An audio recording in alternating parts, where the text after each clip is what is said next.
This is my midterm video on the progressive era. It starts about 1890 and it goes until about 1920.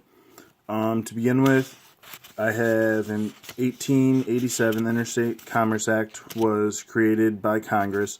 It was to help regulate the railroads, and the Supreme Court interprets it so the ICC's powers specifically that they're basically powerless by the early 20th century.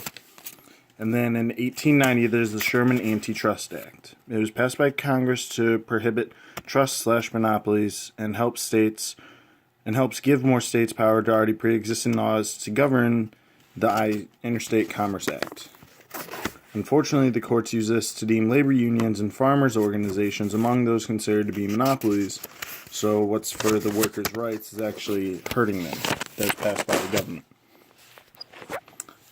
In 1906, September 6, 1901, President William McKinley was shot by Leon Zygalis. And then in September 14, 1901, President William McKinley died, and Vice President Theodore Roosevelt becomes the 26th President of the United States. And then in 1902, the Northern Security Antitrust it's a company that was a short-lived American railroad trust, and it was formed in 1901. And the Roosevelt administration had been wanting to break them up for years, and then they finally get broken up in 1904.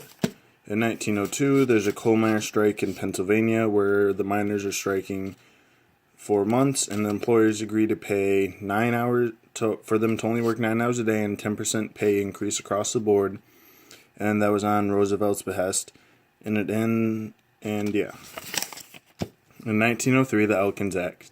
It's intended to strengthen the Interstate Commission Act. It authorized the ICC to impose heavy taxes on those that offered rebates or accepted rebates from the railroads.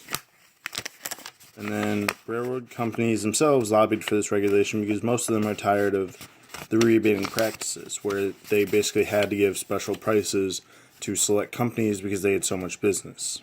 In 1906, The Jungle was a book, and it was actually a graphic account, and it was published by socialist author Upton St. Clair on the meat packaging industry in Chicago stockyards, and tried to show the deplorable work condition, but instead most saw how bad the food was and how it was terribly prepared and packaged and all that. And then June 30th, 1906, the Food and Drug Act was passed in response to the exposure of the patent drug, meat packaging, and food industries. And that was partly by Upton St. Clair. June 30th, 1906, meat inspection is also passed the same day as the Food and Drug, which allows the U.S. Drug Administration to inspect all animals for human consumption, dead or alive, to inspect slaughterhouses and packaging plants.